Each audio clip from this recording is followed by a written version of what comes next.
Hello friends, स्वागत है आपके अपने यूट्यूब चैनल गायत्री ऑफिशियल में। आपका इस वीडियो में हम बात करेंगे सीपीयू एसआई के। अभी मेडिकल आप लोगों के आने वाले हैं। इसके अलावा सीआईएसएफ हेड कांस्टेबल मेडिकल आने वाला है, या एसएससी जीडी की हम बात करते हैं। बड़ी भर्ती है हमारी, जिसमें मेडिकल आप लोगों का होगा। सीएपीएफ की हो या आर्म्ड फोर्सेस की, पुलिस की, कोई भी भर्ती होती है। अभी दिल्ली पुलिस में हमने देखा कि आर्म्ड फोर्सेस को दे दिया गया, यानी कि सीएपीएफ को मेडिकल दे दिया, तो सीएपीएफ ने अपना गाइडलाइन लागू कर, और गाइडलाइन एक ही है, वो है मिनिस्ट्री ऑफ डिफेंस का, जिसको सभी फोर्सेस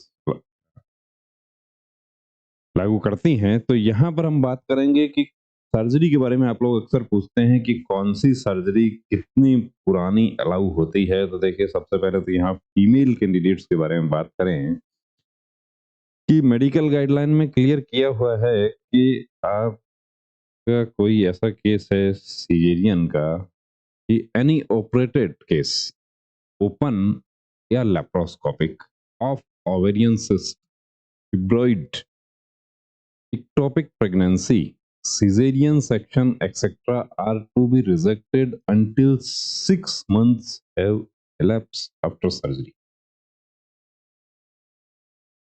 ये ऐसे स्थिति में यदि 6 महीना नहीं हुआ, अब 6 महीने का आप कैसे प्रूव करेंगे? आपके पास मेडिकल पेपर्स होने चाहिए। मेडिकल पेपर्स आपके पास नहीं है, तो देखिए आपको एक चीज और बता दूं। Provided that operative scar mark is well healed and there is no evidence of incisional hernia. Incisional hernia होता है आफ्टर सर्जरी, हार्निया इरप्ट हो जाए।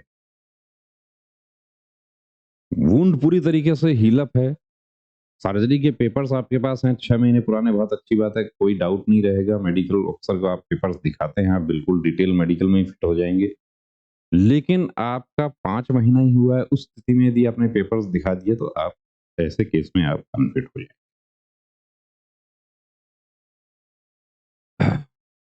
इसके अलावा हमारे मेल कैंडिडेट्स या मेल फीमेल दोनों के लिए देखिए, बॉडी सरफेस स्वेलिंग, इसी तरह का कोई सिस्ट हो गया, गांठ हो गई, और उसका सर्जरी करवाया, तो वो कितना पुराना है।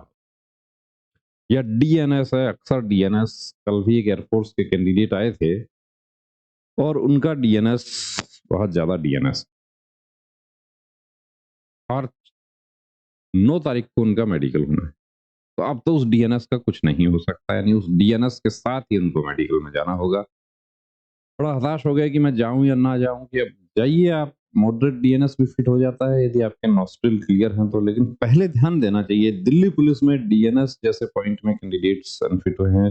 टॉन्सिलटॉमी, टॉन्सिलाइटिस जो होता है उसमें अनफिट हुआ है। नेजल पॉलिक्टॉमी, नेजल पॉलिप जो होता है वो सब, तो 01 मंथ 30 डेज पुराना सर्जरी अलाउ है। 30 दिन यदि आपके पास बचा है, एसएससी जीडी वाले कैंडिडेट्स, मॉडरेट डीएनएस है, नेजल पॉलिप है, आपके पास टाइम है, सर्जरी करवा। हाइड्रोसिल, अब कई बार क्या होता है कि हाइड्रोसिल टेस्टिस लूज है, उसको ही आप लोग हाइड्रोसिल समझ लेते हैं। वो हाइड्रोसिल नहीं है। हाइड्रोसिल का आपको डाउट लगता है, प्रॉपर सर्जन से कंसल्ट करें। टेम्पनोप्लास्टी 4 मंथ पुराना अलाउ है। कान की सर्जरी, कान के पर्दे की यदि आपको सर्जरी हुई है वो। इसके अलावा देखिए, abdominal pelvic surgeries involving opening of peritoneum, repairs of hernia, varicocele surgeries, surgery of fistula in ano, etc. 6 month, 6 महीने पुरानी सर्जरी अलाउ है। हेमोरॉइड है, 6 महीने पुराना सर्जरी अलाउ है। लेकिन हेमोरॉइड लेजर ट्रीटमेंट करवा के, लेजर सर्जरी करवा के कैंडिडेट्स 15-20 दिन, महीने में भी फिट हो जाते हैं, क्योंकि वो डिटेक्ट नहीं। तो आप गलती कर बैठते हैं वहां पे कि जब डिक्लेरेशन फॉर्म में फिल कर रहे होते हैं, वहां आप यस कर दिया कि मैंने सर्जरी करवाई है। कब करवाई थी वो तो पूछा जाएगा। पेपर्स, अब आप अपनी तरफ से पेपर्स प्रोड्यूस कर रहे हैं, आप तो अपनी तरफ से गुड फेथ में पेपर्स प्रोड्यूस कर रहे हैं, लेकिन आपको ये नहीं पता कि वो कितना पुराना अलाउ है, वो भी आपको जानकारी होनी चाहिए। पिलोनाइडल सिस्ट कहाँ होता है? तो पिलोनाइडल सिस्ट देखिए होता है जहां बटक्स का बाइफर्केशन होता है। नटल क्लाफ्ट इस जगह को बोलते हैं, यहाँ पर होता है जहां आपका रीढ़ की हड्डी खत्म होती है और बटक्स की जो लाइन शुरू होती है, उसका सर्जरी कितना है, उसका भी less than 6 month post operative is disqualified. 6 महीने से कम की अवधि हुई है तो आप डिस्क्वालीफाई हो जाएंगे। लेकिन आप बच सकते हैं। उसमें बचने का क्या है तरीका, कि आपका घाव पूरी तरीके से भरा हुआ है तो आप ये भी बता सकते हैं कि ये मैंने साल भर पहले करवाया था, 2 साल पहले करवाया था, यही उसका तरीका है। अब एक हमारा होता है वेरिकोज वेन्स, कि वेरिकोज वेन के बारे में बहुत सारे कैंडिडेट्स क्या करते हैं। वेरिकोज वेन कहाँ होती है, तो अक्सर जो हमारे पैर का जो घुटने के पीछे ये जो स्थित वेन्स होती हैं उनको वेरिकोज कहा गया है। कि उभरी हुई नसें नहीं होनी चाहिए मेडिकल गाइडलाइन में क्लियरली। लेकिन मेडिकल गाइडलाइन में ये भी लिखा हुआ है कि प्रोमिनेंसी ऑफ वेन्स रिजेक्ट नहीं है। अब वेरिकोज है या नहीं है तो वो कलर डॉपलर टेस्ट होगा उसका। मेडिकल अफसर ने आपको अनफिट कर दिया इसमें, यानी कि आपको री मेडिकल दे दिया, तो कलर डॉपलर टेस्ट होगा। कलर डॉपलर में यदि वेरिकोसिटी डिटेक्ट हो गई आप अनफिट हो जाएंगे। और प्रोमिनेंसी ऑफ वेन्स है यानी कि वेरिकोसिटी डिटेक्ट नहीं हुई आप फिट हो जाएंगे। अब वेरिकोज वेन्स का किसी भी तरह का ट्रीटमेंट अलाउड नहीं है, ना तो ओपन सर्जरी अलाउड है। कि वेरिकोज वेन के बारे में क्लियर लिखा हुआ है कि even after surgery not allowed, कि बेसिक डिफेक्ट जो है वो हमेशा बना रहता है। तो देखिए ओपन सर्जरी तो कभी करवाना ही नहीं। यदि करवाना है आपको तो लेजर वाला करवा लो, या इंजेक्शन से भी काम चल जाता है। कि 2 दोस्तों ने, एक ने लेजर करवाया, एक ने इंजेक्शन, क्योंकि उसके पास टाइम नहीं बचा था, तो इंजेक्शन वाला जो है वो फिट हो गया, और लेजर वाला जो था उसके निशान बचे हुए थे तो वो पकड़ में आ गया और उसने एक्सेप्ट भी कर लिया। BSF radio operator radio mechanic भर्ती में एक कैंडिडेट ने मेडिकल पेपर्स प्रोड्यूस कर दिए कि मैंने 2 साल पहले वेरिकोज वेन का सर्जरी करवाया था, और ओपन सर्जरी के कट मार्क्स जो थे वो पैर पे नजर आ रहे थे साफ साफ, तो वो अनफिट हो गया। एक कैंडिडेट जो था उसके निशान तो बचे हुए थे लेजर के, लेकिन उसने एक कहानी बनाई, उस कहानी पर मेडिकल अफसर ने भरोसा कर लिया और वो फिट हो गया। तो वो वेरिकोज वेन ध्यान रखना है कि कहीं जाते हैं सिविल हॉस्पिटल में और वो ये कहे कि इसको सर्जरी करके निकाल देंगे, सर्जरी नहीं करवाना है, उसको दूसरे तरीके से कोशिश करें और करवाएं तो लेजर।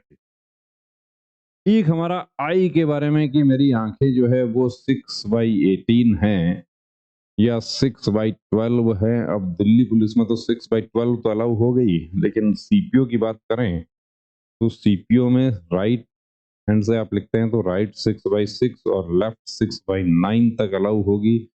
उससे ऊपर है तो आप फिट नहीं है। अब वहां पर आप लेजर करवाते हैं, लेजिक करवाते हैं, कोंटूरा करवाते हैं, वो अलाउ नहीं है। डिक्लेरेशन फॉर्म में कॉलम 10 जो है उसमें एक्सेप्ट नहीं कर लेना। एक्सेप्ट कर लिया तो आप फंस जाएंगे। एसएससी जीडी में एक्सेप्ट कर लिए थे कुछ कैंडिडेट्स, 6/6 पढ़ रहे थे, लेकिन एक्सेप्ट करने की वजह से ये सर्जरी करवाया है वो अलाउ नहीं है। जब पुरानी गाइडलाइन थी उसमें यदि किसी कैंडिडेट को पॉइंट मिल गया 6/18, 6/12, सिविल हॉस्पिटल में जाते सिविल डॉक्टर कहता है ऐसे तो फिटनेस नहीं दूंगा, लेजर करवा लो। लेजर करवा के गए मेडिकल में, 2 महीने 3 महीने बाद री मेडिकल में गए, और वहां पर आपको कहा जाता था कि जो जो लेजर करवा के आए हैं वो खड़े हो जाओ। अब जो एक्सेप्ट कर लिया उसको तो ठीक है, आप अलाउ नहीं है, आप तो जाइए बाहर, अनफिट है, लेजर करवा के आए हैं। जो स्वीकार नहीं करते उनको मशीन से जांच की जाती थी, वो मशीन में पकड़ा जाता, बाहर हो जाते। रेलवे में मशीन से जांच होती है, लेकिन सीएपीएफ में अभी तक मशीन से जांच का प्रावधान नहीं है। तो आप यदि करवाते हैं तो आप उसको हाइड करके, छुपा के, किसी अपने साथी को भी नहीं बताना, कि किसी को बताने की जरूरत नहीं है। 2018 की भर्ती में सीआईएसएफ का एक कैंडिडेट सिर्फ इसलिए ट्रेनिंग सेंटर से बाहर हुआ कि उसने ट्रेनिंग में जाकर ये बात अपने दोस्तों को बता दी, और वो बात कहीं ना कहीं जाके मेडिकल अफसर तक पहुंच गई और वो कैंडिडेट बाहर हो। तो करवाया है आपने, बहुत अच्छी बात है, करवा के आप उसको अपने आप तक ही सीमित रखें, बताने की जरूरत नहीं है। तो ये बेसिक ले सर्जरी के बारे में बातें थी। इसके अलावा आपका यदि और कोई प्रश्न होता है, कोई डाउट है, आप हमारे साथ शेयर कर सकते हैं। ये व्हाट्सएप नंबर है आपके लिए। और कंप्लीट प्री मेडिकल चेकअप के लिए भी यदि आप हमारे पास आना चाहते हैं तो उसके लिए आपको दूसरा नंबर कॉल फॉर अपॉइंटमेंट आपको दे देते हैं। इस नंबर पर आप अपॉइंटमेंट के लिए कॉल कर लें।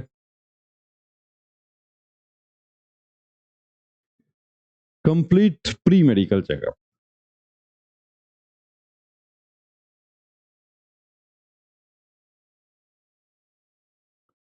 कि जिसमें आपका मॉक टेस्ट मेडिकल का जैसा आपके फोर्स में मेडिकल होता है अकॉर्डिंग टू मेडिकल गाइडलाइन, चाहे वो नेवी, एयरफोर्स, आर्मी हो, एनडीएस, सीडीएस हो या हमारी सीएपीएफ हो, पुलिस हो, कंप्लीट मेडिकल चेकअप आपका स्पेशलिस्ट डॉक्टर्स के द्वारा आपका किया जाता है। पूरा रिपोर्ट आपको बनाकर दिया जाता है। हीमोग्लोबिन आपका कम है तो कैसे बढ़ाना है वो भी आपको बता दिया जाएगा। यूरिन में यदि आपका कोई इन्फेक्शन है, कोई प्रॉब्लम है, उसके बारे में आपको बताया जाएगा। हर चीज के बारे में आपको गाइड किया जाएगा। नाकनी है उसका एक्सरसाइज बताया जाएगा। कैरिंग एंगल आपका ज्यादा है, कम है, उसका एक्सरसाइज बताया जाएगा। हर चीज के बारे में आपको गाइड किया जाएगा। बने रहिए दोस्तों चैनल के साथ और मेडिकल का डेट का इंतजार ना करें, अपनी तैयारी रखें। जय हिंद।